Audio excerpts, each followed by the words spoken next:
Hello everyone, आप सभी लोगों का स्वागत है आपके अपने YouTube channel maths by Raghav में। आइए इस वीडियो में देखते हैं कि इस वीडियो में मैंने आपको सीरीज़ से लेके सीरीज़ यानी जिसको श्रेणी बोलते हैं हिंदी में, सीरीज़ से लेके मैंने 10 इंपॉर्टेंट प्रॉब्लम को इंक्लूड किया है जो कहीं ना कहीं ऑलरेडी आपको किसी भी विगत वर्षों में टीजीटी, पीजीटी, जीआईसी, डीएसएसबी या फिर राजस्थान पीजीटी है, इस तरह किसी न किसी एग्ज़ाम में ऑलरेडी ये पूछी जा चुकी हैं। तो मैंने उसको जो भी हमारा लास्ट ईयर के क्वेश्चन पेपर हैं उनसे इन प्रॉब्लम्स को मैंने यहाँ पर उठाया है। चलिए देखते हैं क्वेश्चन नंबर फर्स्ट। सबसे पहले देखते हैं फर्स्ट क्वेश्चन क्या है यहाँ पर हमारा कि this series, question number first क्या है कि दिस सीरीज़ 1 + 2/3 + 2/3 का whole square plus dot dot करके 2/3 का होल पावर n-1 और डॉट डॉट ये आपका सो ऑन है, डॉट डॉट ये आपका सो ऑन यानी इन्फिनिटी की ओर जा रही है। अब केयरफुली यदि आप इस सीरीज़ को देखिए, मैं आपको एक छोटा सा आपको फॉर्मूला लिख रहा हूँ, आप उसको अगर केयरफुली देख सकते हो तो उसके बाद ये सीरीज़ बड़ा इजी वे में आप फाइंड कर सकते हो। इसकी होल पावर -1, इसकी होल पावर -1 ये क्या होता है 1 + x + x² + x³ + x⁴ और plus dot dot so on. ये जो सीरीज़ है ये हमारी एक जीपी, अगर मैं केवल राइट हैंड साइड को देखूं तो ये मेरी एक जीपी लिखी हुई है, ये एक जीपी सीरीज़ है। जीपी का मतलब होता है गुणोत्तर श्रेणी यानी इसका फर्स्ट, ये पहला पद है, इसका हम इसमें डिवाइड करें, इसका इसमें डिवाइड करें तो जो हमें कॉमन रेशियो मिलना है, जो रेशियो मिल रहा है वो कॉमन होना चाहिए यानी इक्वल होना चाहिए, तो ये सीरीज़ जीपी हो जाएगी। या फिर आप 1 - x⁴ का एक्सपेंशन भी आप इसको कह सकते हो। और ये सीरीज़ हमारी कन्वर्जेंट होगी, या फिर ये कह सकते हो कि इसका सम क्या 1 - x होगा, 1 - x होगा कब, जब mod x < 1।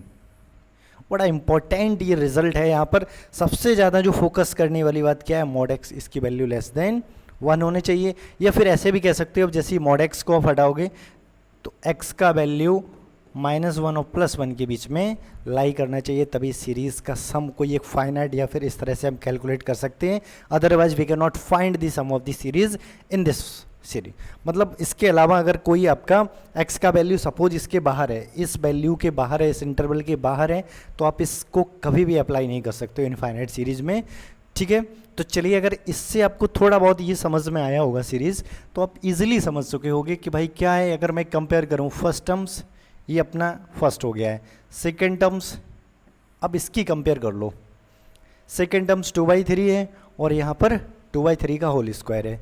ठीक है, तो यहाँ से आपको समझ आ गया होगा कि ये जो आपकी सीरीज़ है वो क्या है। ये जो सीरीज़ एक इस तरह की सीरीज़ जिसका सम क्या हो जाएगा, फर्स्ट टर्म जिसका 1 है और 1 - कॉमन रेशियो यानी x की वैल्यू 2/3 है, तो इसको आप सिंप्लीफाई करोगे 1/3 यानी इसका सम आ जाएगा 3।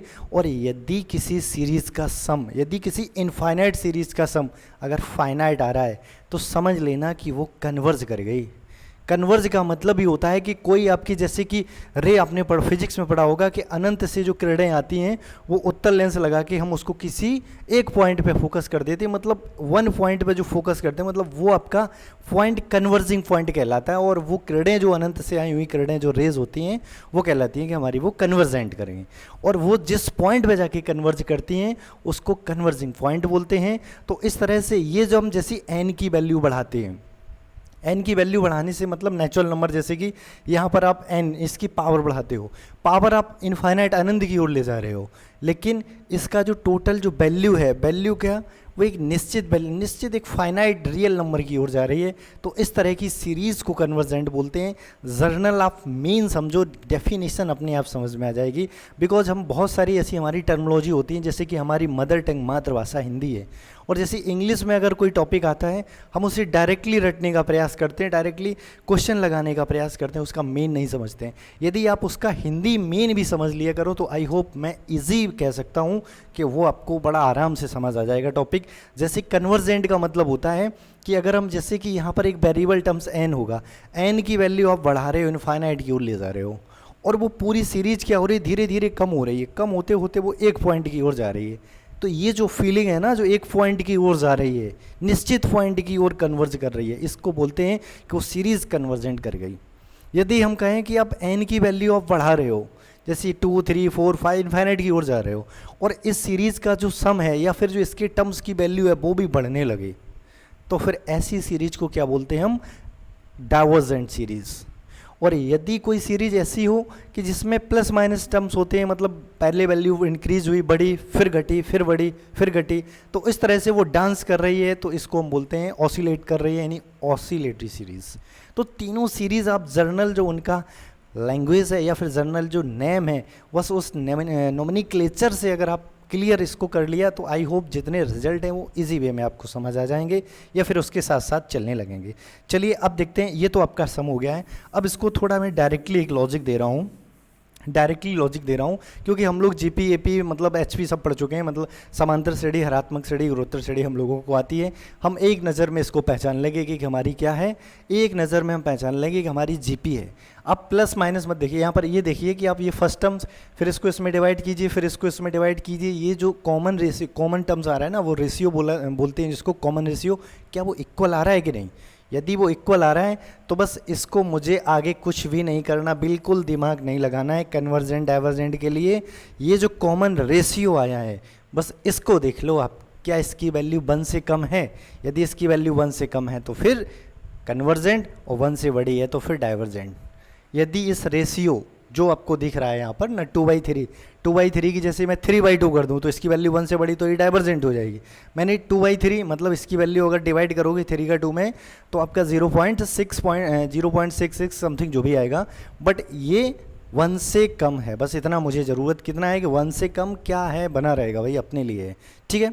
तो इस तरह से इसको अब देखिए, यदि इसकी वैल्यू 1 से कम तो डाइवर्जेंट, और जो रेशियो है इसकी वैल्यू 1 से बड़ी, 1 से कम तो कन्वर्जेंट, 1 से बड़ी तो फिर डाइवर्जेंट। इजी लैंग्वेज में बस इसको आप क्वेश्चन देखते ही, अगर ये जो आपने थोड़ा इतना हमारे साथ अगर टाइम स्पेंड किया है, इतना टाइम दिया है हमारे साथ, यदि आपने इस टॉपिक को समझने में, तो जब भी किसी भी एग्जाम में आप बैठोगे तो इस तरह की सीरीज़ को आप विद इन 1 सेकेंड में देखते ही आपके माइंड में क्लिक कर जाएगा कि कन्वर्जेंट होगी कि डाइवर्जेंट। जो इस तरह की जो सीरीज़ है ना, कन्वर्जेंट डाइवर्जेंट वाला जो टॉपिक है, ऑसिलेटरी, बाउंडेड कब होगा, अगर आप हमारे साथ इसी तरह जुड़े रहोगे तो ये डर बिल्कुल ख़त्म हो जाएगा। धीरे धीरे ये चीज़ें आपको जो भी है बिल्कुल सिंपल लगने लगेंगी। हकीकत में ये रियल में सिंपल है, कुछ भी ऐसा नहीं है जो डरने वाला है या जो आपको समझ ना आए। बट क्या है कि हम चीज़ों से थोड़े भागते रहे, जो प्योर मैथमेटिक्स वाली चीज़ें हैं शुरू से ही उससे दूर हटते ही चले गए, तो आज भी हम उसी ट्रेडिशन को फॉलो करते हुए आगे बढ़ जाते हैं और भागते ही रहते हैं, छोड़ते ही रहते हैं चीज़ों को। चलिए अब आपको भाई छोड़ना किसी भी समस्या का समाधान नहीं है। आपको कोई चीज़ समझ नहीं आ रही तो आप उसके पीछे भागिए, उसके पीछे पड़ जाइए भाई, हाथ पैर मुंह धो के पीछे पड़ जाइए, अपने आप समझ में आ जाएगा क्या है जो भाई दुनिया में ऐसा समझ में ना आने वाला। मैं कहता हूँ कि आप सब कुछ समझ सकते हो। तो चलिए देखिए, जैसे अब ये सीरीज़ है, इसमें x = 1 बोला है। अब x = 1 पे सीरीज़ को निकालना है, तो भाई बिल्कुल सिंपल सा टॉपिक है। x = 1 रख दीजिए तो आपको क्या मिल गया, n³ + 1। मैंने लास्ट वीडियो में ये इस क्वेश्चन को किया था, फिर से एक बार बता रहा हूँ। यहाँ पर आपको क्या करना है, कुछ भी दिमाग नहीं लगाना है इस तरह की सीरीज में। बस जो डिनोमिनेटर में है उससे आप n, जितना भी हाईएस्ट पावर n दिख रहा है उसको बस कॉमन ले लीजिए, कुछ भी नहीं करना है। जो आपको अंश व हर में जो n दिख रहे हैं उनमें से अधिकतम डिग्री कॉमन लेके कैंसिल आउट करके और बस लिख लीजिए। अब इसके बाद यहाँ n टेस्ट टू इन्फिनिटी रख के देखो, इसकी वैल्यू ना 0 है ना फाइनाइट, इसके अलावा कुछ भी आए तो फिर यहाँ पर जो एक रेशियो टेस्ट, जो कंपैरिजन टेस्ट होता है वो हमारा अप्लाई हो जाता है। और उस कंपैरिजन टेस्ट से हम बड़ा इजी वे में कह सकते हैं, बस आप भूल जाओ उस सीरीज़ को, इसको देखिए इसको, और ये 1/n p जो सीरीज़ मैंने लास्ट में बताया था आपको कि यदि जो आपकी 1/n, n की पावर अगर 1 से बड़ी तो फिर कन्वर्जेंट, और 1 से अगर छोटी है n की पावर तो फिर ये 1 या 1 से छोटी है तो फिर डाइवर्जेंट। यहाँ 3 है, 3 1 से बड़ा है तो ये सीरीज़ कन्वर्जेंट हो गई, ये सीरीज़ क्या हो गई, कन्वर्जेंट। इस सीरीज़ के कन्वर्जेंट होते ही ये पूरी सीरीज़ क्या हो गई, कन्वर्जेंट। यही है कंपैरिजन। कंपैरिजन का मतलब एक कॉम्प्लिकेटेड सी मुझे सीरीज़ दे दी, एकदम काफ़ी इधर उधर टर्म्स बहुत भी कॉम्प्लिकेटेड फॉर्म में, और आपने क्या किया, उसको थोड़ा सिंप्लीफाई करके आपने एक सिंपल फॉर्म बना लिया जो हमें इजीली डायरेक्ट दे सकता है कि ये कन्वर्जेंट होगा कि डाइवर्जेंट। और उसके अब कंपैरिजन का मतलब क्या है कि ये सीरीज़ की तुलना आपको इससे करनी है। मतलब यहाँ पर अगर ये कन्वर्जेंट तो ये वाली सीरीज़ कन्वर्जेंट, ये डाइवर्जेंट तो ये भी डाइवर्जेंट। यहाँ पर नेसेसरी क्या है कि ये जो आपने कॉमन लेने के बाद जो टर्म्स बचता है बस उसमें एक बार n बराबर इन्फिनिटी या n टेंस टू इन्फिनिटी रख के देख लो, यदि उसकी वैल्यू फाइनाइट नन ज़ीरो आ जाती है तो तुरंत आप यहाँ पर कंपेयर कीजिए कि n की पावर कितनी है। अगर 1 से बड़ी तो कन्वर्जेंट, 1 या 1 से छोटी तो डाइवर्जेंट। ये स्टेप लिखने की कोई ज़रूरत नहीं, बस यहाँ देख लो आप। जैसे यहाँ पर आपने देखा मेन सीरीज में 1/n की हाईएस्ट पावर कितनी दिख रही है, 3 क्या है 1 से बड़ी, कन्वर्जेंट। सब भूल जाओ आप, विदाउट मतलब क्वेश्चन देखते ही सिर्फ 1 सेकंड में क्वेश्चन हो जाएगा आपका। देखिए उधर बस n की पावर, और इतना मैं समझता हूँ कि अगर आप कॉम्पिटिशन किसी भी कॉम्पिटिटिव एग्जाम की प्रिपरेशन कर रहे हो, तैयारी कर रहे हो, तो इतना सबका दिमाग फास्ट होगा कि भाई आप इन चीज़ों को बड़ा इजी वे में इतना तो समझ ही सकते हो कि कॉमन सॉमन क्या होता है। अगर ये समझ में नहीं आता तो फिर मैं कुछ कह नहीं सकता हूँ इसके बारे में। चलिए आगे क्वेश्चन देखते हैं। क्वेश्चन नंबर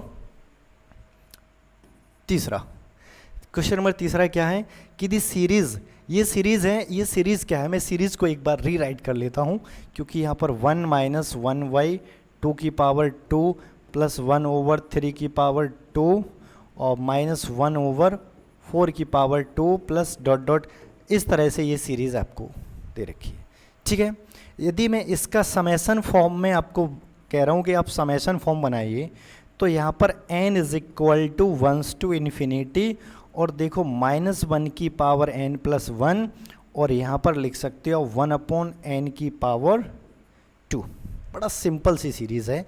इसमें -1 की पावर क्योंकि साइन अल्टरनेट चल रहे हैं, प्लस माइनस। अब यहाँ पर आपको क्या, जब भी साइन प्लस माइनस हो तो आप क्या करो, सबसे पहले आप क्या करो -1 उसकी होल पावर। अब देखो पहला टर्म्स पॉजिटिव है तो n + 1 रखिए क्योंकि n की वैल्यू 1 रखते ही -1 की पावर 2 और -1 की पावर 2 की वैल्यू +1 हो गई। तो इसी तरह से फर्स्ट टर्म्स पॉजिटिव लाना है तो -1 की पावर n + 1 से स्टार्ट कीजिए। अब ये जो टर्म्स हो गया है आपका, ये टर्म्स इसका nth टर्म्स हो गया है, nवां टर्म्स हो गया है इसका इस सीरीज का। अब nवां टर्म्स होते ही मुझे क्या निकालना है, ये कन्वर्जेंट है कि डाइवर्जेंट है कि ऑसिलेटरी है, एकदम समझना। यदि मैं आपको यहाँ पर क्या बोल दे रहा हूँ, un या nवां पद क्या है इसका, बड़ा इजी वे में आप लोग बता सकते हो भाई कि ये इसका nth टर्म्स है, nवां पद है। मैं कह रहा हूँ इसका मॉडुलस लो। मॉडुलस लेने पर क्या होता है, जो भी -1 खत्म हो जाएगा ये हमेशा प्लस देगा, जो भी माइनस वाले टर्म्स होंगे प्लस के हो जाएंगे, प्लस वाले हैं तो वो ऑलरेडी प्लस के ही है तो प्लस के ही रहेंगे। ये आ गया। अब इसको आप देखिए ध्यान से, इसमें अगर आप समेसन लगाओगे तो 1 अगर इसमें आप समेसन लगाओगे तो 1/n² आ जाएगा। और ये जो मैंने 1/n की पावर p सीरीज़ थी, उस सीरीज़ से आपको मैं ऑलरेडी बता चुका हूँ कि उसके अकॉर्डिंग ये सीरीज़ हमारी n की पावर कितनी है, 1 से ग्रेटर है तो फिर ये कन्वर्जेंट, 1 से अगर लेस देन या 1 है तो फिर ये डाइवर्जेंट हो जाएगी। तो इसके अकॉर्डिंग ये सीरीज़ हमारी कैसी हो गई, कन्वर्जेंट। अब ये जो सीरीज़ जो कन्वर्जेंट हुई है हमारी, जो भी कन्वर्जेंट सीरीज़ हुई है उसको मुझे बस केयरफुली देखना है कि भाई वो सीरीज़ हमारी जो भी कन्वर्जेंट सीरीज़ है बट वो ओरिजिनल सीरीज़ है कि मैंने कुछ उसमें इधर उधर खुरापातें किया है, मतलब खुरापात करने के बाद वो हमारी कन्वर्जेंट है। तो मैंने मॉडुलस लगाने के बाद देखा है कि वो कन्वर्जेंट हुई है। अब मैं अपनी इनिशियल सीरीज़ की बात करता हूँ। ये सीरीज़ थी, अगर ये nth टर्म्स है nवां पद और इसमें मॉड लगाने के बाद ये अगर कन्वर्जेंट हुई है तो समझ लीजिए अब ये सीरीज़ और भी स्ट्रॉन्ग हो गई है।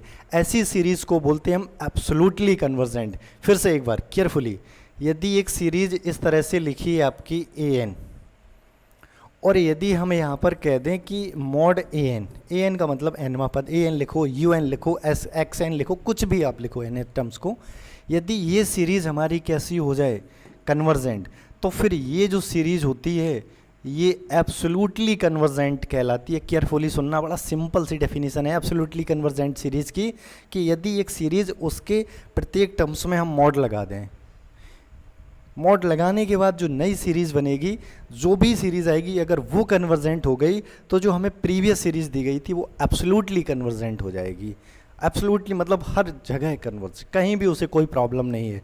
और यदि ये सीरीज़ डाइवर्जेंट हो जाए, ये वाली सीरीज़ डाइवर्जेंट, बट जो पहले सीरीज़ दी थी मुझे वो कन्वर्जेंट हो जाए, तो इसका मतलब वो कंडीशनली कन्वर्जेंट हो गई, मतलब कंडीशन लग गई कि पहले कन्वर्जेंट बाद में डाइवर्जेंट, तो ये कंडीशन बन गई तो कंडीशनली कन्वर्जेंट हो गई। तो इसके अकॉर्डिंग आप कह सकते हो, अब अपना ये टॉपिक था कि ये सीरीज़ हमारी, इसमें मॉड लगाने के बाद ये कन्वर्जेंट हो गई, तो इसका मतलब जो प्रीवियस सीरीज़ थी हमारी, ये जो -1 की पावर n+1/n², ये सीरीज एब्सोल्युटली कन्वर्जेंट हो गई। देखो इतना इस टॉपिक पे हमारा सिर्फ एक्सप्लेन करने का है, समझाने का मोटो इतना है। कभी कभी मैंने देखा है कि कई बार ऐसे एग्जाम में क्या करते हैं, एग्जामिनर घुमा देते हैं, कन्वर्जेंट भी ऑप्शन दे दिया, एब्सोल्युटली कन्वर्जेंट भी ऑप्शन दे दिया, और आपको कंडीशनली कन्वर्जेंट दे दिया है। तो आपको इस चीज़ को ध्यान रखना है कि अगर इस तरह के ऑप्शन हैं तो केयरफुली मोड वाले आपको ऑप्शन पे देखोगे, बट यहाँ पर ऐसा इसमें तो नहीं था, सीधा आपको कन्वर्जेंट ही था। लेकिन अगर एब्सोल्युटली कन्वर्जेंट और कन्वर्जेंट दोनों एक साथ पढ़े हैं तो क्वेश्चन को बड़ा केयरफुली करना है अपन को, जल्दबाजी नहीं करनी है क्वेश्चन में। उसे आप मोड लगा के एक बार देख लो, अगर कन्वर्जेंट तो एब्सोल्युटली, और मोड लगाने के बाद डाइवर्जेंट तो कंडीशनली, तो आपको फिर कन्वर्जेंट पे नहीं जाना है। तो आई होप ये आपको कॉन्सेप्ट समझ आया होगा। अब इसी के रिस्पेक्ट में हम लोग चलते हैं नेक्स्ट क्वेश्चन, क्वेश्चन नंबर 4 पे। ठीक है, क्वेश्चन नंबर 4 क्या अपना कि दी सीरीज़, ये सीरीज़ दे रखी है मुझे, एक सीरीज़ है, इस सीरीज़ का मुझे कन्वर्जेंट और डाइवर्जेंट निकालना है। ये सीरीज़ क्या है, कन्वर्जेंट है कि डाइवर्जेंट। मैं सबसे पहले कह रहा हूँ कि आप इसका nth टर्म्स निकालिए। nth टर्म्स सिंपल सा है, देखो x⁴ है, यहाँ log x है, फिर x² है, जितना यहाँ पावर है उधर मल्टीपल में है, डॉट डॉट n में देखिए आप x⁴n है, और वहाँ जितना हमारा मॉड में है वही यहाँ पर, इसको थोड़ा इधर लाते हैं भाई, ठीक है, ओके।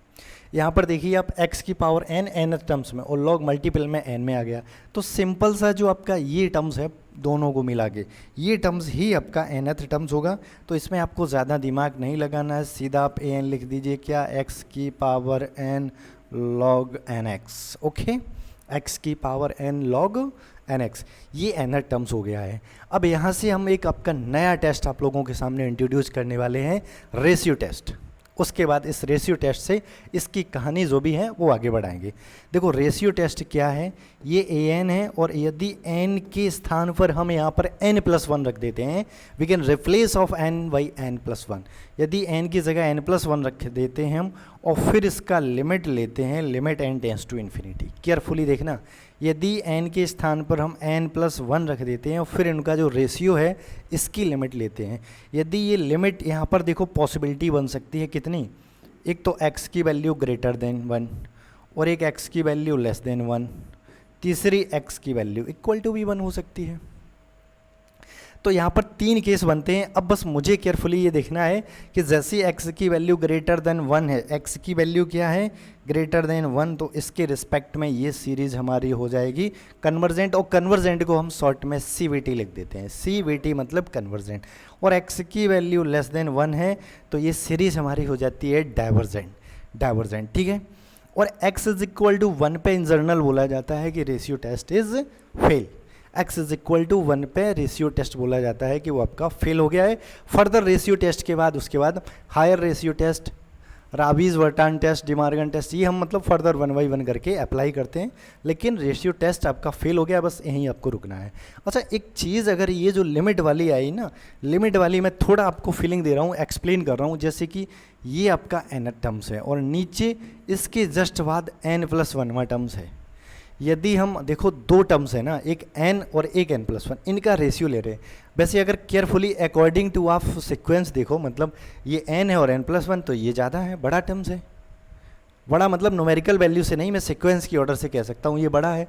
अगर बड़ा टर्म्स नीचे और छोटा टर्म्स ऊपर है, और इसकी वैल्यू अगर 1 से कम आ रही, तो हम ये कहते हैं कि ऐसे ही रेशियो अगर हम आगे बड़े टर्म्स को नीचे छोटे टर्म्स को ऊपर रखेंगे, वो आगे बढ़ते चले जाएंगे, तो इसकी वैल्यू कम होती चली जाएगी, वो कहाँ हो जाएगी, 0। तो जब भी इस केस में अगर कभी भी इसकी वैल्यू 1 से लेस देन आ रही है, केयरफुली समझना, यदि कभी भी इस रेशियो टेस्ट में इसकी वैल्यू 1 से, इस रेशियो टेस्ट 1 से लेस देन आ रही है, तो ये जो nth टर्म्स होता है, nth टर्म्स, इसकी वैल्यू हो जाती है 0। फिर से एक बार, यदि रेशियो टेस्ट में इसकी वैल्यू यहाँ पर अगर 1 से, देखो ये वाला टर्म्स देखो, यहाँ पर अगर 1 से बड़ी हो गई, यानी बड़ा टर्म्स नीचे और उसके बाद छोटा टर्म्स ऊपर, और इस तरह से ये वैल्यू आपकी घटती जा रही है। देखो एक बार और इसको हम, ये ग्रेटर देन 1 है, केयरफुली देखना, ये ग्रेटर देन 1 है और ये n प्लस। यहाँ अगर अकॉर्डिंग टू n देखो आप, नंबर जो नंबर है सीक्वेंस के अनुसार देखो, ये टर्म्स हमारा बड़ा है, ये छोटा है, लेकिन वैल्यू इसकी बड़ी हो गई, इसकी छोटी, यदि हमारा क्या, इस रेशियो की वैल्यू 1 से बड़ी आ गई। तो इस केस में देखो नंबर अगर सीक्वेंस के अनुसार देखो तो ये n प्लस 1 इसे बड़ा होना चाहिए, लेकिन ये आपका बड़ा है। तो इसी तरह से हम कहते हैं कि n को और बढ़ाएंगे, बहुत लार्ज करेंगे, मतलब इनफाइनाइट की ओर ले जाने का मतलब बहुत लार्ज करते चले जाएंगे, तो इसका जो रेशियो अभी 1 से बड़ा है, फिर वो और भी बड़ा होता चला जाएगा। इस टाइप से अगर आप डायरेक्टली बोलो तो ये जो आपका an है वो जैसे ही आप n को इन्फिनिटी की ओर ले जाओगे, an 0 की ओर जाएगा, an 0 की ओर जाएगा। बस यही मेन कॉन्सेप्ट है। यहीं से एक थ्योरम और आपको आपकी नेसेसरी कन्वर्जेंट वाली थ्योरम आती है, वो हम आगे चल के आपको एक्सप्लेन करते हैं। बट अपना ये रेशियो टेस्ट है, इसको पहले ख़त्म कर लेते हैं, नहीं तो फिर ये कहानी बढ़ती चली जाएगी, क्योंकि ये पूरा आपका एक कन्वर्जेंस वाला, एक आपने ग्रेजुएशन अगर थोड़ा किया होगा तो ग्रेजुएशन में एक बुक पढ़ने में को मिली होगी कन्वर्जेंस वाली, जो रियल आपका रियल एनालिसिस है उसका एक पार्ट है, रियल एनालिसिस का एक पार्ट है। तो चलिए अपन अब इसके अकॉर्डिंग क्वेश्चन को ख़त्म कर लेते हैं, फिर आगे टॉपिक आएगा तो और इसकी डिस्कशन करते हैं। तो an, मुझे an दे रखा है x की पावर n और log nx। ध्यान से देखना, केयरफुली देखना इसको, ये x की पावर n प्लस 1 हो गया है और यहाँ से log n प्लस 1 और इंटू x हो जाएगा। ठीक है, इसका रेशियो निकालना है, किसका, मुझे an बटे n प्लस 1, और ये रेशियो आप देखोगे तो मैं डायरेक्टली, देखो इसको जब डिवाइड करोगे तो सिर्फ डिनोमिनेटर बटे में x बचेगा और इंटू ऊपर आपका क्या है log nx और नीचे क्या है log n प्लस 1 और इंटू में x। ठीक है, अब इसकी आप जैसी आप लिमिट टेक करोगे, limit n tends to infinity इसकी टेक करोगे, तो ये तो आपका 1/x है, x को कोई मतलब ही नहीं है n से, यहाँ पर n है तो ये इन्फिनिटी बटे इन्फिनिटी फॉर्म बन जाएगा। जैसे ही फिर एल हॉस्पिटल टेक करोगे, एल हॉस्पिटल रूल लगाओगे तो n प्लस 1/n आ जाएगा। एल हॉस्पिटल रूल लगाओगे तो ये कैंसिल आउट होके यानी 1 दे देगा डायरेक्टली, बहुत यहाँ पर ये कैंसिल आउट होके 1 दे देगा, तो इसकी वैल्यू आ जाएगी ये। जैसे एल हॉस्पिटल रूल अप्लाई करोगे इस पर तो इसकी वैल्यू ओनली इसकी ये पूरे की 1 हो जाएगी, 1/x बचेगा।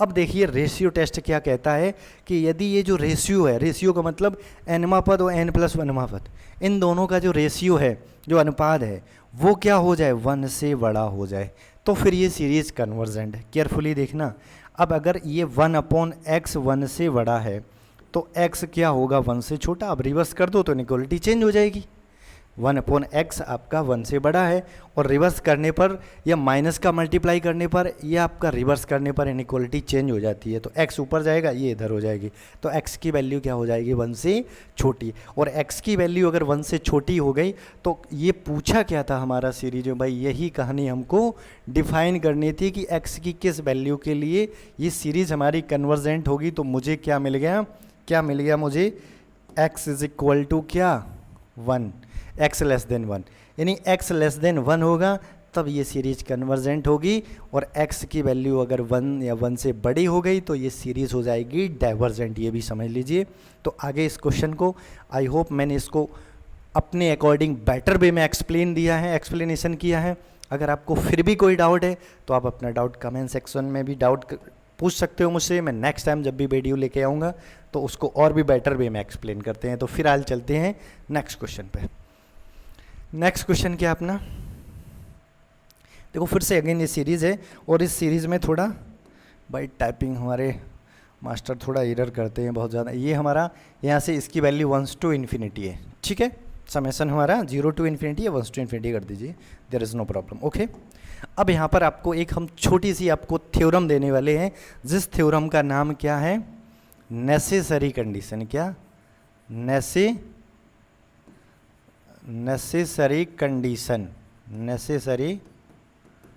कंडीशन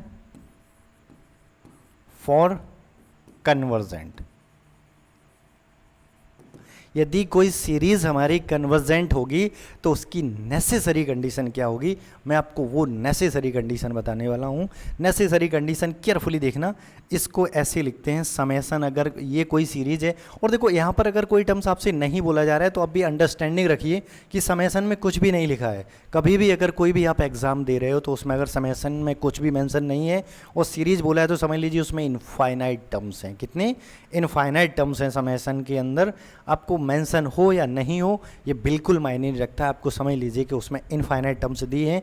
तो ये अगर कोई इनफाइनाइट सीरीज़ है, ये कोई क्या है, इनफाइनाइट सीरीज़, अगर ये इनफाइनाइट सीरीज़ है आपकी, तो इस सीरीज़ में आपको बस इतना केयरफुली देखना है कि जो भी nth टर्म्स हैं उसकी आप लिमिट लीजिए। nth टर्म्स लिमिट लीजिए क्या, an इज इक्वल टू 0। ये है नेसेसरी कंडीशन। क्या कहते हैं कि यदि एक सीरीज इनफाइनाइट सीरीज है और ये कन्वर्जेंट होगी इफ़, ये कन्वर्जेंट होगी इफ़ इसका जो nवां पद है उसकी लिमिट 0 हो जाए, n टेंस टू इन्फिनिटी जैसी लिमिट टेक करोगे तो ये 0 हो जाए। अब देखो एक आपको नई टर्मिनोलॉजी बता रहे हैं, एक क्या, कंट्रापोजिटिव। मैं यहाँ पर एक नया वर्ड यहाँ पर आप लोगों के लिए लेके आया हूँ, क्या, कंट्रापोजिटिव। कंट्रापोजिटिव, कंट्रापोजिटिव से देखो समझते हैं इस थ्योरम को अपन, कि यहाँ पर मैंने क्या बोला था, इफ़ ये सीरीज कन्वर्जेंट होगी क्या, देन अगर ये वाली हो। अब अगर हम यहाँ पर क्या लिख दें, आपको यहाँ पर क्या लगा दें कि यदि इसका जो आपने limit n tends to infinity लिया है, nवें पद की लिमिट ली है और वो जीरो नहीं आई, ज़ीरो नहीं आई, तो इसका मतलब क्या हो गया, क्योंकि देखो थ्योरम का नाम ही है ना नेसेसरी कंडीशन। भाई नेसेसरी कंडीशन से आपको अपनी आप फीलिंग आ रही होगी कि नेसेसरी कंडीशन है, मतलब ये ज़रूरी है। अगर कोई सीरीज कन्वर्जेंट होगी तो उसके लिए ये ज़रूरी है कि उसके nवें पद की लिमिट 0 आए। और आपने सीधा अगर बोल दिया, सीधा बोल दिया कि इसकी लिमिट 0 नहीं है, 0 नहीं है, तो मैं 100% कह रहा हूँ कि ये सीरीज़ कन्वर्जेंट नहीं होगी, ये सीरीज़ कन्वर्जेंट नहीं होगी। और उसके बाद क्या होगी मुझे नहीं पता, बट मैंने इतना दावा यहाँ पर कर दिया है कि ये सीरीज़ हमारी कन्वर्जेंट नहीं होगी। और कन्वर्जेंट ना होने का मतलब अब आपके पास दो ऑप्शन बचते हैं, कौन कौन से। अब ये अगर सीरीज कन्वर्जेंट नहीं है तो इसका मतलब अब दो ऑप्शन है, या तो ये डाइवर्जेंट होगी या फिर ऑसिलेटरी होगी। और ऑसिलेटरी वही सीरीज होती है जिसमें प्लस माइनस वाले टर्म्स आते हैं, ठीक है। तो यहाँ पर हम अगर इसको केयरफुली देखें तो ये कॉस वाली सीरीज़ है, ये वाली सीरीज़। अब इसमें अगर हम लिमिट इसका देखो, ये सीरीज़ जो लिख रखी है इसमें हम आपसे कह रहे हैं व्हाट इज़ an, an क्या है सीरीज़ का, an क्या है आपका cos 1/n। और इसकी जैसी हम लिमिट लेते हैं किसकी, इसकी लिमिट हम nवां पद जो भी हमारा nth टर्म्स है इसकी लिमिट हम लेते हैं n टेंस टू इन्फिनिटी। तो हम जानते हैं कि cos 1/n है, n की जगह इन्फिनिटी रखो, 1/∞ 0, cos 0 कितना हो जाता है 1, 1 आ गया। भाई 1 आते ही हमने क्या कह दिया कि ये सीरीज़ कन्वर्जेंट नहीं होगी। 1 आते ही मतलब ये वाली कंडीशन बन गई ना कंट्रापोजिटिव वाली, मतलब ये सीरीज़ कन्वर्जेंट नहीं होगी। और इसमें आपके ये जो भी कॉस की सीरीज जब एक्सपेंड करोगे तो यहाँ से इसकी वैल्यू जो भी होगी, बट ये कन्वर्जेंट नहीं होगी। तो इसके बाद ये सीरीज अब समझ लीजिए कि फिर डाइवर्जेंट होगी। अगर ये सीरीज़ कन्वर्जेंट नहीं तो उसके बाद ये सीरीज़ आपकी डाइवर्जेंट हो जाती है। हम आगे भी इसको प्रूव कर सकते हैं, बट यहाँ पर ये आपका जो एक्सप्लेनेशन था और मुझे आपको ये जो थ्योरम समझानी थी बस इसलिए मैंने इसको यहाँ पर इस क्वेश्चन को मेंशन किया है। वरना आप लोग डायरेक्ट भी जानते हैं कि cos 1/n sin 1/x कहीं भी लिखा मिल जाए, या इसमें कितनी भी पावर लिखी हो, इसके अंदर कुछ भी पावर मेंशन हो, आप डायरेक्टली बोल दीजिए कभी भी कन्वर्जेंट नहीं हो सकती है। तो आई होप ये कॉन्सेप्ट आपको समझ आया होगा। चलिए देखते हैं next question number, next question पे अपन फोकस करते हैं। क्वेश्चन नंबर आपका 6 है ये, ठीक है। क्वेश्चन नंबर 6, क्वेश्चन नंबर 6 में क्या है कि इसमें भी आपको एक इनफाइनाइट, इसमें भी एक आपको इनफाइनाइट सीरीज दे रखी है और सिंपल सा आपका लॉजिक है। अगर इस सीरीज को आप केयरफुली देखो तो इसका nth टर्म्स मुझे आप बता दो, वाई nth टर्म्स क्या होगा, पहला टर्म्स 1 है, फिर 2x, फिर 3। इसका जो nth टर्म्स होगा वो nx की पावर n-1 होगा। आप केयरफुली देखोगे सीरीज़ का जो nth terms n into x की पावर n+-1 होगा, और n+1 टर्म्स निकालेंगे तो ये n+1 हो जाएगा और ये x की पावर n बचेगी। और यदि यहाँ पर हम रेशियो टेस्ट लगाते हैं, यदि हम यहाँ पर रेशियो टेस्ट लगाएंगे, इन दोनों को डिवाइड करेंगे, तो यहाँ से मुझे केयरफुली दिख रहा है कि ये n बचने वाला है और n+1 और इनटू में 1/x, क्योंकि x की पावर n-1 है, नीचे x की पावर n, इसको इसमें डिवाइड करेंगे तो x की पावर n-1 कैंसिल आउट हो गया, केवल बटे में डिनोमिनेटर में x बचेगा। और जैसे ही इसकी limit n tends to infinity लेते हैं तो यहाँ से क्या मिल रहा है मुझे, केवल 1/x। फिर से वही कहानी आ गई कि ये आपका 1/x बच रहा है। अब ये सीरीज़ कन्वर्ज कब करेगी, अब ये रेशियो टेस्ट है, रेशियो टेस्ट में कन्वर्ज कब करती है, जब इसकी वैल्यू 1 से बड़ी हो। 1 से बड़ी किसकी वैल्यू, 1/x की। तो x की वैल्यू कैसी हो, 1 से छोटी, 1 से छोटी होगी। देखो जस्ट उल्टा कर दो, उसमें कुछ भी नहीं है, उल्टा करोगे तो x ऊपर आ जाएगा और ये इनइक्वालिटी चेंज हो जाएगी। तो 1/x की वैल्यू जब 1 से बड़ी होगी तब ये सीरीज कन्वर्ज होगी। और या फिर ऐसे भी कह सकते हो कि x की वैल्यू 1 से छोटी होगी तब ये सीरीज कन्वर्ज करेगी। तो इसके अकॉर्डिंग अगर केयरफुली देखो आप, ये भी ऑप्शन खत्म। बट अब यहाँ पर एक छोटा सा कॉन्सेप्ट रह जाता है जो अभी आपने बताया था कि सीरीज को जब हम वाई प्रॉपर वे में चेक करेंगे फिर से अगेन, तो ये जो पूरी कंडीशन ये निकल के आती है कि ये सीरीज कन्वर्जेंट होती है मॉड <1 पे।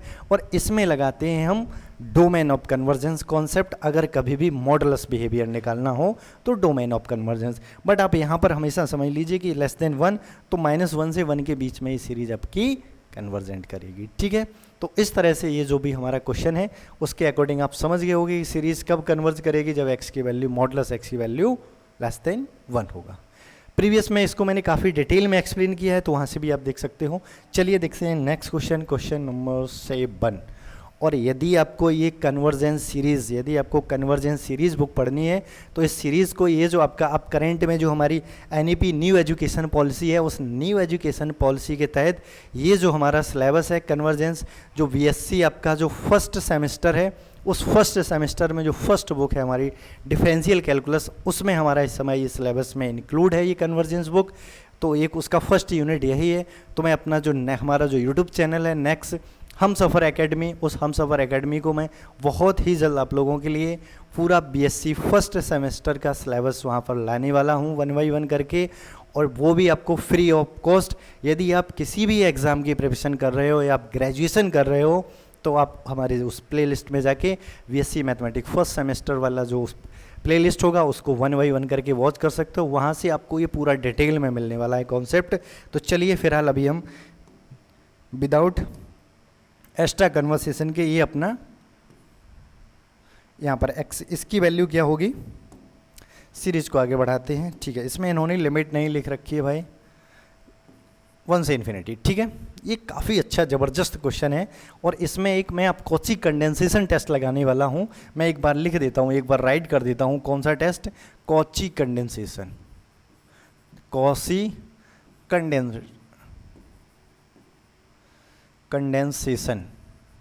कॉची कंडेंसेशन टेस्ट अप्लाई करने वाले हैं अपन इस पर। कॉची कंडेंसेशन टेस्ट से बड़ा इजी हो जाती है।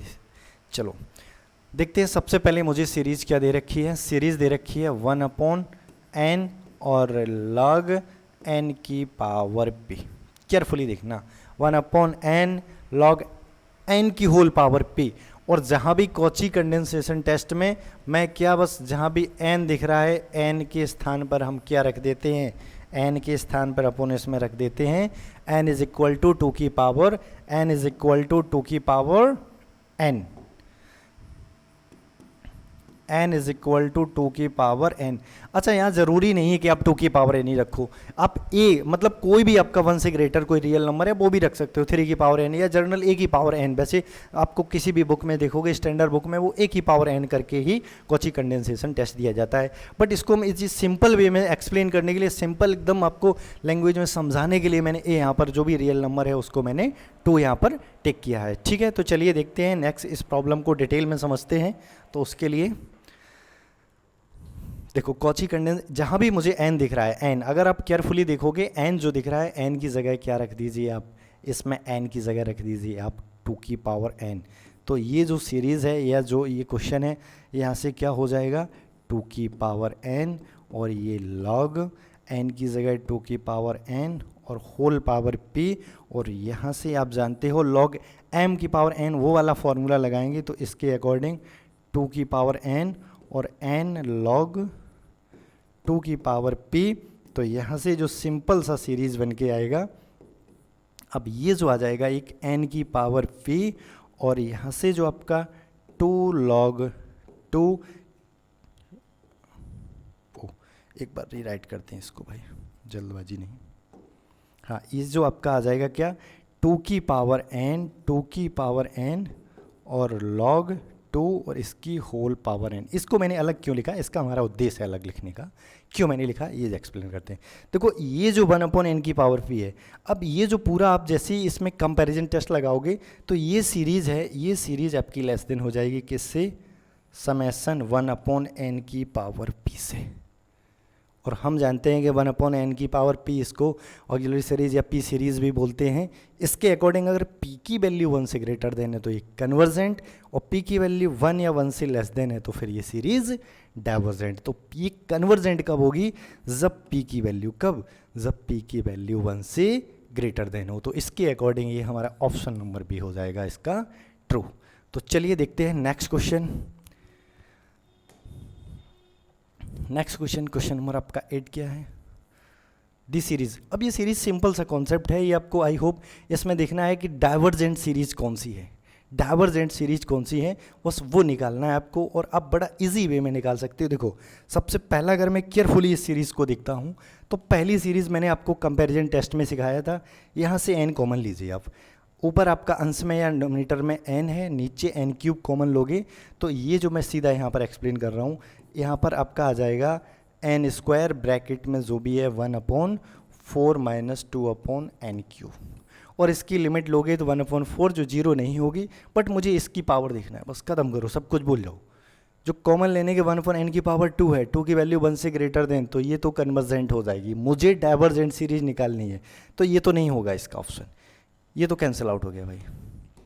अब चलते हैं साइन, इसको अभी मैं थोड़ी देर के लिए छोड़ देता हूँ, बट ये जो 1/sin² लिखा हुआ है ना, 1/sin², इसको अगर हम केयरफुली देखें, इसका ये जो आपकी सीरीज हो जाएगी ये लेस देन इक्वल टू हो जाएगी 1/n² से, 1/n² से। तो यहाँ आप इजी वे में कह सकते हो कि n की पावर फिर से अगेन वही फॉर्म बन जाता है, n की वैल्यू जैसे 2 यानी 1 से ग्रेटर, तो सीरीज कन्वर्जेंट। इसी तरह से अगर मैं इसको देखूं, अब केयरफुली मैं अगर यहाँ पर आपको सिंपल वे में एक्सप्लेन करूं, तो ये जो सीरीज़ है, जैसे मैंने अभी बताया था cos 1/x sin 1/x, ये जो सीरीज़ हमारी आती है ये सीरीज़ डाइवर्जेंट हो जाती है। तो इस तरह से ऊपर जो भी हमारी सीरीज़ दी है ये भी एक सीरीज़ कन्वर्जेंट हो जाएगी। आपको केयरफुली ध्यान रखना है। कुछ देखो, जब भी हम किसी कॉम्पिटिटिव एग्जाम में बैठते हैं तो बहुत सारे छोटे छोटे प्रॉब्लम होते हैं, उनको मुझे डायरेक्टली मतलब अपनी डिक्शनरी में ऐड कर लेना होता है। तो इसके अकॉर्डिंग ये जो इसका ऑप्शन नंबर सी हो जाएगा। और याद रखिए कि sine 1/x cos 1/x is divergent series. Okay, चलिए फर्दर चलते हैं आगे। नेक्स्ट क्वेश्चन, क्वेश्चन नंबर 9 पे। क्वेश्चन नंबर 9 क्या अपना, फॉर द सीरीज, ये जो सीरीज दे रखी है क्या, UN ऑफ द पॉजिटिव, ये पॉजिटिव सीरीज है, एक इनफाइनाइट पॉजिटिव सीरीज दे रखी है मुझे। और यहाँ पर अगर केयरफुली देखोगे, ये जो आपका इस तरह से कहीं भी लिखा है क्या, UN/UN + 1, ये अगर इस तरह से लिखा हो, उसकी कुछ लिमिट है, तो समझ लीजिए रेशियो टेस्ट। रेशियो टेस्ट, यदि इसमें हम n का मल्टीप्लाई कर दे रहे हैं, केयरफुली ध्यान से देखना, यदि हम इसमें n का मल्टीप्लाई कर देते हैं, n का मल्टीप्लाई करते ही ये हायर रेशियो टेस्ट हो जाता है। और हायर रेशियो टेस्ट हो या रेशियो टेस्ट हो या आपको डी मॉर्गन वर्टान टेस्ट हो या लॉगरिथम, सेकेंड लॉगरिथम हो, ये 5 जो 6 टेस्ट हैं इनमें से कोई भी टेस्ट हो, या फिर कौसी nth रूट टेस्ट हो, यहाँ पर आपको बस यहाँ पर ये देखना है कि ये रेशियो ऊपर आपका UN है, नीचे उससे बड़ा टर्म्स है, तो यहाँ आपके एक n की वैल्यू क्या, n की वैल्यू 1 से ग्रेटर देन, n की वैल्यू 1 से लेस देन, और इसके लिए कन्वर्जेंट और इसके लिए सीरीज डाइवर्जेंट। तो आप सिंपल वे में कह सकते हो कि ये जो सीरीज आपकी थी, यहाँ पर लिखा है क्या कि जब L की, यहाँ पर ये बराबर L दे रखा है सीरीज का मान, L की वैल्यू अगर 1 से बड़ी हो जाएगी तो ये सीरीज कन्वर्जेंट हो जाएगी। This series is convergent when, कब, जब L की वैल्यू 1 से बड़ी। अब एक चीज़ यहाँ पर मैं एक्सप्लेन कर चुका हूँ कि आपका यहाँ कुछ भी लिखा हो, बट आपको देखना है 1 से ग्रेटर देन।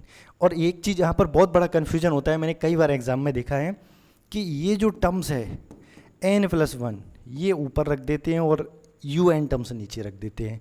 अब इसका जस्ट अपोजिट हो गई कहानी। नहीं आप केवल इतना ही रटे रहो कि इसकी वैल्यू अरे 1 से बड़ी तो कन्वर्जेंट, 1 से छोटी तो डाइवर्जेंट।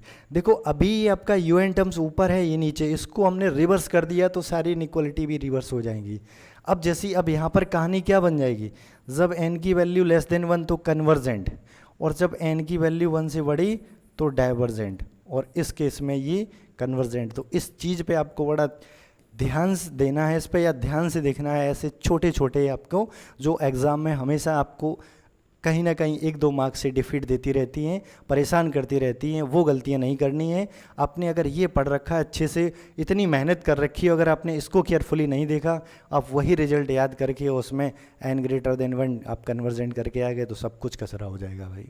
तो इसलिए आपको एक एक कंडीशन समझना है, एक एक लाइन समझना है। यहाँ पर प्योर मैथमेटिक्स की यही तो ब्यूटी है कि भाई आपका एक एक नेक्स्ट, जैसे ही आप एक स्टेप के बाद दूसरा स्टेप लेते हो तो वहाँ भी आपको सावधान रहना होता है।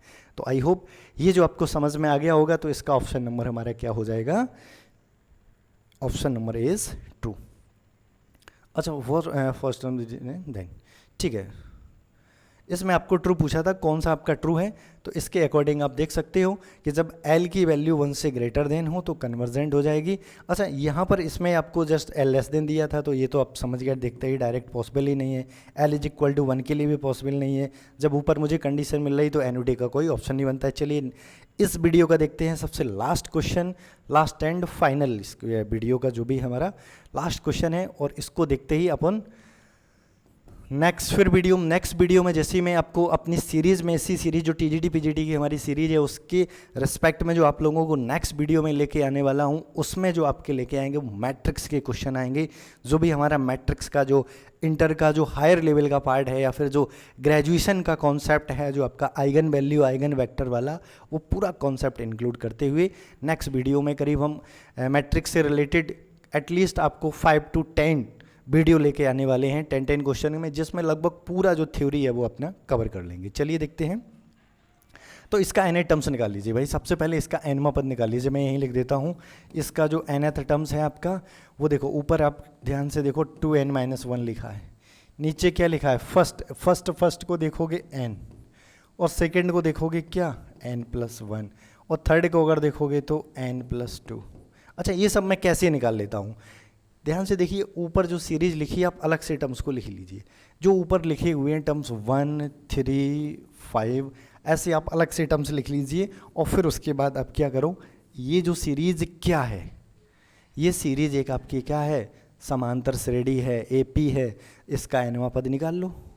पहला पद गिवन है, nवां पद 1 + n-1 इंटू डी कितना हो जाएगा 2, तो 2n-1 आ जाएगा। ठीक है, इसी तरह से नीचे निकाल सकते हैं। अब इसी में मैं आपसे कह रहा हूँ कि an+1 पद निकाल लो। तो भाई ये 2n+1 हो गया, ये n+1, और ये n+2, और ये n+3, ये हो गया n+1 पद। अब इसमें जब जैसी n+1 पद आपको मिल गया तो लगा दीजिए कौन सा, रेशियो टेस्ट। रेशियो टेस्ट में क्या, ये वाला टर्म्स नीचे, ये ऊपर। अगर ये ऊपर है तो आप केयरफुली देखोगे, यहाँ पर कुछ टर्म्स ये आपके n+1 n+2 कैंसिल आउट हो जाएंगे। यहाँ पर अब इसके बाद ऊपर 2n-1 बटे में n बचा, और ऊपर 2n+1, इसके पास n+3 बचा। बस ये डायरेक्टली आप इतना तो कैलकुलेशन कर ही सकते हो, क्यों क्या 2n-1 और नीचे 2n+1, और इनटू में यहाँ पर इसके ऊपर आपका पहुँच जाएगा n+3, और यहाँ आ जाएगा n। ठीक है, तो इस तरह से हम इस सीरीज में अगर केयरफुली अब लिमिट लेते हैं, तो लिमिट लेने के बाद हम इसमें गेट करेंगे, हम फाइंड करेंगे लिमिट लेने के बाद कि इसकी वैल्यू आ जाएगी 1। अब केयरफुली आपको यहाँ पर मैंने क्या बोला है कि जैसे इसकी लिमिट हम 1 लेंगे, और 1 लेते ही रेशियो टेस्ट हो गया फेल। जैसी 1 आपने यहाँ पर देखो, लिमिट लो, यहाँ से n कॉमन लोगे तो यहाँ 2 बचेगा, और यहाँ 1 × 1 2/2 आपका कैंसिल आउट होके 1 आ जाएगा टोटल। और यदि कभी भी रेशियो टेस्ट जिसकी वैल्यू 1 आ जाती है, तो वहाँ पर रेशियो टेस्ट हो जाता है आपका फेल। और रेशियो टेस्ट फेल हो जाता है, और इस सीरीज को अपन डायरेक्ट भी निकाल सकते हैं। और 99% आपका जो क्वेश्चन फ्रेम होता है एग्जाम में, जहाँ भी रेशियो टेस्ट फेल होता है, 1i या कुछ भी इस तरह से जहाँ रेशियो टेस्ट फेल हो जाता है, तो उस केस में जो आगे फिर हम हायर रेशियो टेस्ट या रावी-वर्टान टेस्ट जो भी लगाते हैं, वो उसका 99% आपका होता है वो डाइवर्जेंट सीरीज। चलिए, तो इसमें इसके अकॉर्डिंग आई होप ये जो आप कॉन्सेप्ट समझ गए होंगे। अच्छा, इसको मैं नेक्स्ट एक आपको सिंपल वे में करके दिखाता हूँ, n+1 नहीं। देखो, ये जो मैं ऑलरेडी बता चुका हूँ कि जब भी रेशियो टेस्ट फेल होता है तो वहाँ पर आगे फर्दर आपको डिसाइड करना है, लेकिन हमेशा नहीं होता है कि वो कन्वर्जेंट ही हो। लेकिन आजकल एक ट्रेंड होता है कि एग्जाम में क्वेश्चन घुमा देते हैं तुरंत, जहाँ हम छोटे छोटे लॉजिक अपने बना के जाते हैं, उसके जस्ट अपोजिट वहाँ पर वो क्वेश्चन क्रिएट कर देते हैं। जैसे an दिया है, अगर मैं सीरीज को अगर समेशन फॉर्म में लिखूँ, इस सीरीज क्योंकि ये सीरीज बहुत ही ज़बरदस्त है इसलिए मैंने इस क्वेश्चन को इंक्लूड किया है। ये अगर सीरीज़ आप डायरेक्टली रेशियो टेस्ट वाली अगर कहानी फॉलो करोगे तो ये क्वेश्चन हो जाएगा आपका गलत, क्योंकि ये सीरीज़ में मैंने कहा कि अगर आपका रेशियो टेस्ट फेल तो फिर आगे सेकंड या फिर आप हायर मतलब जो भी टेस्ट लगाते हो उसमें आपको 90% या 99.9% आपका है, लेकिन 0.1% फेल होने के चांस हैं, और उसमें हमेशा एग्ज़ाम में यहीं घुमाया जाता है आपको। और घुमाया कैसे जाता है, चलिए देखते हैं। जैसे कि ये सीरीज़ है, अगर इसमें अगर मैं अंश से अगर ऊपर से n कॉमन ले लेता हूँ, तो ऊपर से n कॉमन लेने के बाद 2 - 1/n, और डिनोमिनेटर से अगर सबसे n कॉमन लेते हैं तो n² बचेगा, एक n कैंसल आउट होके 1 + 1/n और 1 + 2/n। अब केयरफुली इसको आप देखिए, केयरफुली आप देखोगे, जैसे ही आपका n tends to infinity take करोगे तो 1/n² बचेगा। n टेंस टू इन्फिनिटी, आपका n टेंस टू इन्फिनिटी पे यहाँ पर 2 और यहाँ पर 1, ये आपका 1 × 1 यानी 2/, ये सीरीज में क्या आ गया भाई, 2/n² आ गया। और अगर इसमें ऊपर आप भूल जाइए 2 है क्या, नीचे बस फोकस कीजिए, डिनोमिनेटर में n² है और n की पावर 2, 1 से बड़ी तो सीरीज कन्वर्जेंट, और 1 से छोटी तो 1 या 1 से छोटी तो डाइवर्जेंट। तो इसके अकॉर्डिंग ये सीरीज़ भी हमारी क्या हो जाएगी, डाइवर्जेंट। इसलिए जब भी आप एग्जाम में कोई भी टेस्ट अप्लाई कर रहे हो या कोई भी अपना लॉजिक अप्लाई कर रहे हो, तो उस लॉजिक को एक बार वेरीफाई कर लीजिए, बिकॉज ये 1 मार्क्स की बात है, जो आपका एक क्वेश्चन ही एग्ज़ाम में आपको काफ़ी बड़ा फैसला दे देता है जीत हार में। इसलिए आपको 1 क्वेश्चन को भी आपको फोकस करना है। और ये क्वेश्चन जो आप लोगों के लिए मैं लेके आया हूँ, इसको आप लोग स्वयं ट्राई करोगे, इसका सम निकालना है आपको, और सम निकाल के जो क्वेश्चन नंबर 11 है आपका, सम निकाल के आप कमेंट बॉक्स में इसका क्या सम आया वो आप कमेंट करोगे। और यदि समझ में नहीं आए तो नेक्स्ट टाइम आप मुझे कमेंट करोगे, तो नेक्स्ट वीडियो में फिर इस टाइप के क्वेश्चन को मैं या इस क्वेश्चन को इंक्लूड करके उसका सम निकालेंगे, ठीक है। बट ये क्वेश्चन आप लोगों के लिए एक बार ट्राई कीजिए। आज के सेक्शन में या आज के वीडियो में बस इतना ही। मैं फिर नेक्स्ट आपके वीडियो में मैट्रिक्स से रिलेटेड जो भी क्वेरी होंगी, जो प्रॉब्लम अच्छी या बेटर प्रॉब्लम होंगी, वो लेके आऊँगा नेक्स्ट वीडियो में। तब तक के लिए नमस्कार। आज के वीडियो में बस इतना ही। Thanks for watching.